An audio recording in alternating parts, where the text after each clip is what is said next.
काल एक आमदारांनी एक स्टेटमेंट दिला की औरंगजेबनी जे प्रशासन चालवलं, जे राजा म्हणून काम केलं ते खूप चांगलं काम केलं।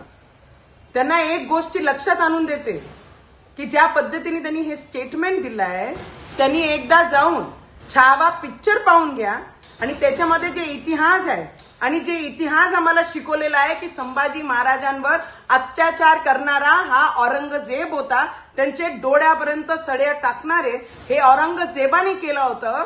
तर मी त्यांना एवढंच सांगन आणि आमचे महाराष्ट्र गव्हर्नमेंटला विनंती सुद्धा करत की औरंगाबादचं नाव ज्या पद्धतीने चेंज करून संभाजी नगर केलेलं आहे संभाजी महाराजांच्या नावाने, तर मी आज माझे गव्हर्नमेंटला अपील सुद्धा करन आणि विनंती सुद्धा करन, नाही ते असे जे औरंगजेबला महाराष्ट्रामध्ये राहतात आणि औरंगजेबला आपला बाप म्हणून मानतात असे लोकांना उत्तर देण्याचं काम आता महाराष्ट्र गव्हर्नमेंटनी केली पाहिजे। हिंदुत्व विचारधारांची गव्हर्नमेंट म्हणजे आमची आज महाराष्ट्रामध्ये आहे, तर त्यांनी एकच काम केलं पाहिजे, ज्यांनी आमचे देव संभाजी महाराजांचे डोळ्यापर्यंत आणि एवढा अत्याचार केला, क्रूर पंथी दाखवली, तर असे औरंगजेबाची कबर त्या संभाजी नगर मधून उखडून फेकून द्यायची की जिथून यांना माहित पडलं की जर कोई हिंदू हित की बात नहीं करेगा तो वो यहाँ पर कोई भी नहीं रहेगा।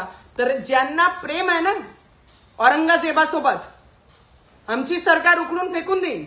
ज्यांना प्रेम आहे औरंगजेबावर, त्यांनी आपल्या घरावर जाऊन घराच्या आतमध्ये औरंगजेबची कबर सजून घ्या।